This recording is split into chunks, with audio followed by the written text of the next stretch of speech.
Assalamualaikum warahmatullahi wabarakatuh. Brevet, seberapa brevet? Atau brevet? Nice. Yes, I know. Good. Selamat datang di forum diskusi kita hari ini. Bertajuk kepada skandal vintage lending antara bisnis dan etika. Sini kita akan membahas tentang kasus pinjam cepat. Pinjam online ya, Bapak? Ya, pinjam online, pinjam cepat. Itu adalah vintage lending yang viral karena praktik penagihan utang yang tidak etis, bunga tinggi, serta tekanan dari investor yang biasa menagih ketika orang cebok berak. Oke, di sini saya telah mengumpulkan beberapa rekan-rekan saya yang sangat luar biasa. Masya Allah. Yang pertama di sini ada Profesor Dr. Laras Sati. Beliau adalah ahli manajemen ilmiah dan ahli manajemen kuantitatif sekaligus peranakan naga berkaki 4. Terus di sini ada Profesor Dr. Raudatul Jannah. Selamat siang Ibu. Beliau sebagai ahli manajemen administratif sekaligus peranakan dari sapi bersayap di Magelang, Jawa Barat. Halo semuanya, keren sekali. Terus di sini ada saya sendiri, Profesor Dr. Muhammad Ilham Fajri. Saya di sini sebagai ahli manajemen perilaku sekaligus moderator yang memimpin acara kita hari ini. Terus di sini ada kakek saya, yaitu Profesor Dr. Muhammad Seman. Beliau adalah konsultan sistem dan kontingensi sekaligus peranakan uban kakek-kakek. Sepuh.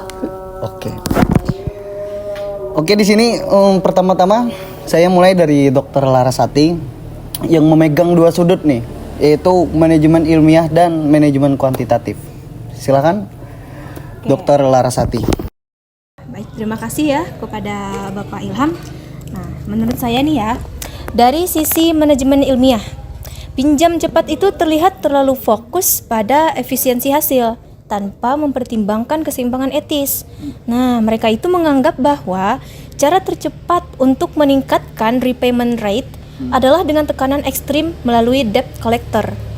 Nah, secara jangka pendek itu mungkin efisien. Akan tetapi dalam manajemen ilmiah modern, efisiensi itu harusnya berbasis pada sustainability dan juga moral productivity. Nah, sekarang kalau kita lihat dari sisi manajemen kuantitatif, justru ada logical flow dalam model bisnis mereka. Ketergantungan pada penalty fee dan juga bunga yang tinggi membuat sistemnya menjadi self-destructive. Nah, jika kita simulasikan dengan model customer churn, semakin tinggi penalti, maka akan semakin cepat begitu ya nasabah itu kabur dan menyebabkan reputasi itu menjadi jatuh. Nah, secara data ini bukan strategi yang efisien, Pak, melainkan ini adalah strategi bunuh diri bisnis dalam jangka panjang. Gitu, Pak. Oh, itu menurut pandangan Ibu sebagai manajemen ilmiah dan kuantitatif. Ya. Oke, di sini karena kita lebih dari 1-2 rekan, berarti kita memakai dari pandangan yang berbeda-beda. Di sini saya ingin meminta pendapat Anda, Baik. Ibu Jannah. Iya. Di sini beliau sebagai manajemen administratif. Silakan. Oke, baik. Terima kasih untuk Bapak Ilham. Oke, saya sependapat ya dengan Ibu Larasati. Kenapa? Dari pandangan manajemen administratif, kasus ini menunjukkan lemahnya fungsi planning, organizing, dan terutama controllingnya. Tidak ada sistem pengawasan etika yang terstruktur, Bapak.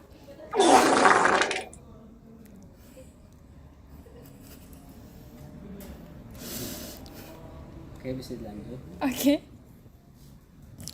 Kalau kita menengok teori Fayol, fungsi manajerial harus mencakup disiplinnya, equity, dan ordernya. Tapi dalam kasus pinjam cepat atau pinjam online ini semuanya diabaikan. Pengawasan hanya fokus pada angka, bukan perilaku. Seperti itu, Bapak. Selain itu, tanggung jawab etika tidak diturunkan secara jelas dari pimpinan ke lapisan bawah.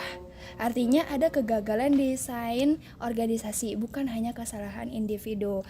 Begitu untuk pendapat saya. Oke.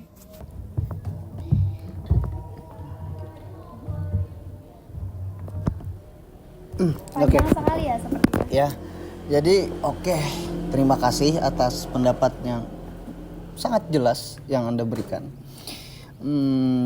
Oke, di sini sekarang saya ya yang memberi pendapat tentang pinjam cepat ini.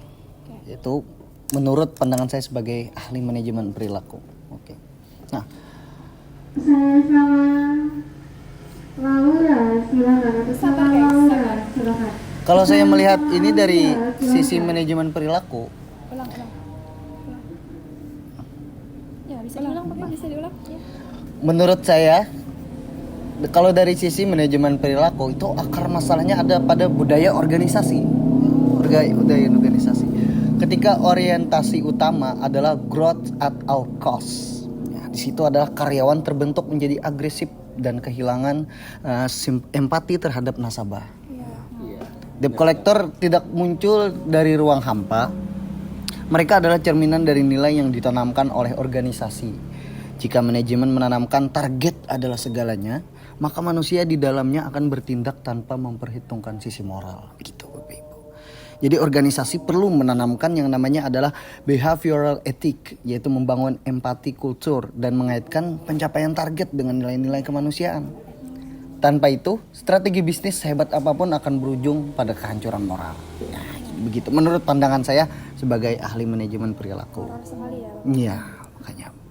Jadi di sini masih ada satu pandangan yang belum kita dapatkan, yaitu dari perspektif sistem dan kontingensi, yaitu dari Profesor Dr. Muhammad Seman. Silahkan penjelasannya. Baik, terima kasih atas Saudara Ilham Fajri atau Profesor Dr. Ilham Fajri. Jadi menurut saya untuk perspektif sistem dan kontingensi, pendapat saya ini saya berbeda ya pendapat daripada anda semua ya. Jadi menurut saya dalam pendekatan sistem dan kontingensi, kita percaya tidak ada satu cara manajemen yang cocok untuk semua situasi.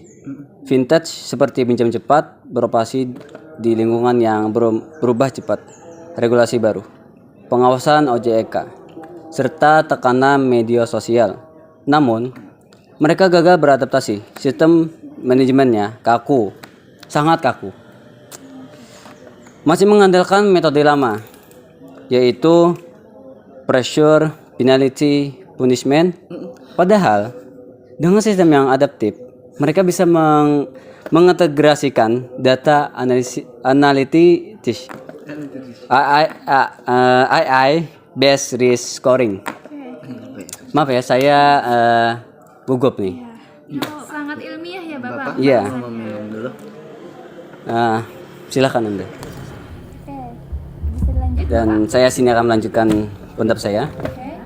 Dan essential design untuk menciptakan keseimbangan antara keuntungan dan tanggung jawab sosial. Dalam teori kontingsi, keberhasilan bergantungan pada fit antara struktur organisasi dan lingkungannya. Dan sinilah mereka gagal total, sangat gagal sama sekali. Itu intinya ya. Ya. Jadi itu menurut pendapat saya. Terima kasih. Sangat menarik ya. Ya, sangat Sangat menarik. ilmiah sekali sampai saya tidak paham, Bapak. Ya, seperti itu. Sangat menarik ya. Sangat menarik. Menarik sekali. Menarik. Jadi kalau boleh saya simpulkan sementara dari pendapat-pendapat kita. Masalah ini bukan hanya soal individu ternyata, tapi sistemik ternyata ya. Nah, pertanyaannya, kalau kita semua diminta jadi tim perbaikan manajemen di pinjam cepat, apa langkah pertama yang akan kita lakukan? Bisa dimulai dari dokter. Oke, saya akan mulai ya. Dari saya dulu. Nah, saya ini akan mulai dari proses redesign, yaitu memperbaiki alur penagihan dengan basis data dan juga otomasi etis. Nah, kita harus hentikan cara manual yang memicu kekerasan. Lalu, Maaf teman-teman sekalian. oke. Nah, itu tadi ya, kita harus hentikan cara manual yang memicu kekerasan. Nah, kemudian kita akan ganti dengan sistem peringatan digital yang berbasis pada perilaku nasabah. Gitu, Pak. Oh betul. Itu dari pendapat Anda ya. Iya. Oke. Sekarang saya minta pendapat dari Ibu Jana. Boleh, Ibu Jana? Oke, terima kasih. Menurut saya ya, langkah saya itu adalah membuat oke, maaf. Tadi kedengaran nggak, yuk? Dengar kok. Ya. Aman. Oke. Mungkin di sini saya akan mengambil langkah yaitu membuat ethical governance unit, sebuah struktur pengawasan yang berdiri independen dari manajemen operasional. Dari manajemen apa tadi, Bu? Dari manajemen operasional. Oh, oke. Operasional. Mereka akan memastikan semua keputusan sesuai dengan prinsip etika dan regulasi. Kemudian Bisa dilanjutkan lagi? sudah. Ya. Itu pendapat Anda? Ya, itu menurut saya. Ya, Oke. Bapak bisa lanjut. Saya kembalikan kepada moderator. Kalau menurut saya akan fokus ke behavioral reform. Jadi semua karyawan dari level atas sampai bawah itu harus ikut empathy training. Kita harus mengadakan yang namanya empathy training dan diberi pemahaman tentang bagaimana perilaku mereka mempengaruhi reputasi perusahaan. Nah, jadi kalau menurut saya itu perlu kita memberikan pelatihan-pelatihan, pengarahan-pengarahan bagaimana itu untuk memperilakukan mereka itu karena mempengaruhi perusahaan gitu. Jadi kita harus benar-benar melatih itu semua. Itu dari pandangan saya ya sebagai manajemen perilaku. Sini Bapak Seman apa pendapat yang harus? Kalau pendapat saya sih, saya akan menata sistem agar fleksibel, buat kontingensi plan untuk berbagai kondisi. Jika regulasi berubah, jika reputasi jatuh, sangat jatuh. Jatuh banget nih. Iya, jatuh banget. Atau jika ada tekanan investor, sistem adaptif inilah yang akan membuat perusahaan tetap hidup tanpa kehilangan moralitasnya. Itu menurut pendapat saya. Oke. Nice. Keren ya. Terima kasih pendapat-pendapatnya dari Dokter Ibu Laras, Ibu Jana, sama Bapak Seman. Sepertinya sarut apa sih? Serak banget ya? Serak saya. Serak banget ya suaranya Bapak kasih. Bisa diminum dulu. Silakan minum. Kita santai aja ya, karena ini merupakan forum diskusi kita. Karena kita ini perlu tahu dinamika tentang kasus. Oke, lanjut saya meminta pandangan dari kita semua. Pandangan soal hubungan antara bisnis dan etika di dunia digital yang serba cepat sekarang ini ya kan. Nah, saya minta pandangan-pandangan Anda bagaimana? Dari Ibu Laras? Oke. Kalau dari saya ya, etika itu adalah variabel yang harus dimasukkan dalam model bisnis, bukan hanya sebuah pelengkap. Nah, bisnis yang tidak etis bisa saja efisien sesaat, tapi pasti kolaps secara matematis. Gitu, Pak. Betul ya.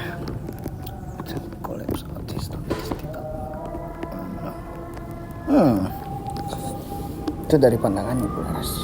Sekarang dari Ibu Jana, bagaimana pandangan Anda? Kalau dari sisi administrasi ya, administrasi yang baik adalah yang memiliki keseimbangan antara mesin tanpa arah. Seperti itu, Bapak. Iya, terhubung. Nah, kalau dari saya itu justru perilaku itu menciptakan kepercayaan. Dan kepercayaan itu kan adalah modal sosial terbesar dalam vintage. Gitu. Sekali hilang sangat sulit untuk dikembalikan. Nah, itu menurut saya. Kalau menurut Anda bagaimana, Bapak? Kalau menurut saya sih ya dalam konteks sistem etika adalah stabilizer. Stabilizer, iya betul. Stabilizer. Laser? Iya. Bukan. Bukan. Stabilizer. Anda jangan itu. Ia menjaga keseimbangan antara manusia, teknologi dan Hewan. keuntungan. Oh, bukan hewan ya. Bukan, keuntungan. Oke. Keuntungan apa, Bapak? Keuntungan untuk perspektif dalam kontingensi. Oh, iya. Oke, luar biasa. Dari diskusi ini kita bisa belajar bahwa kasus pinjam cepat itu bukan hanya soal pelanggaran moral ya. Di sini sesuai yang saya catat, bukan hanya pelanggaran moral, tapi juga kegagalan manajemen dalam berbagai aspek. Ada aspek ilmiah, administratif, perilaku, kuantitatif, dan sistemik. Nah, jadi bukan hanya soal pelanggaran moral ya di sini kita lihat teman-teman ya, tapi juga itu tadi yang saya sebutkan. Nah, kesimpulannya dari semua itu adalah pertumbuhan bisnis tanpa etika itu adalah ilusi jangka pendek. Nah, jadi itu hanya akan bertahan sebentar saja, jangka pendek gitu. Nah, jadi terima kasih kepada seluruh narasumber atas pandangannya yang komprehensif dan sangat berlaku untuk saya yang sedang meneliti tentang ini tadi. Ini berlaku untuk masa depan. Oke. Iya, Masa betul depan sekali. Siapa itu? Masa depan dia. Dia siapa? Nggak tahu juga saya. Ya, terserah Anda aja sebenarnya. Karena saya tidak bisa mengatur-ngatur Anda ya. Oke. Anda berbicara tidak sesuai skrip ya? Iya. Ya, oke. Oke, mungkin itu saja yang dapat kami bahas tentang skandal vintage lending ya, antara bisnis dan etika di zaman modern yang sangat-sangat keren dan penuh dengan drama cinta di dunia ini. Oke. Terima kasih Bapak, Ibu atas waktunya yang telah diluangkan. Terima kasih teman-teman yang menonton yang lagi di WC di kamar ranjang yang penuh dengan debu dan berbunyi kek-kek.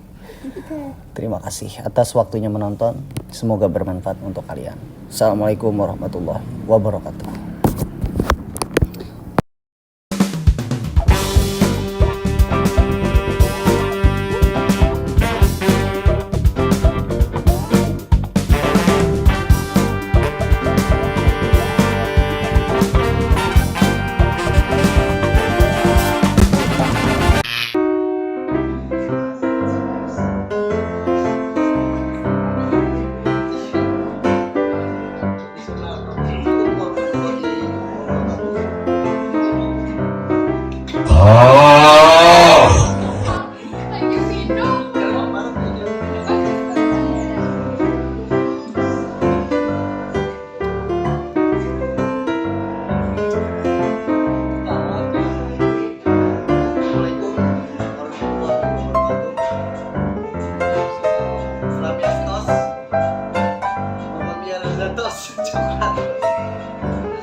Sama Eca, silakan.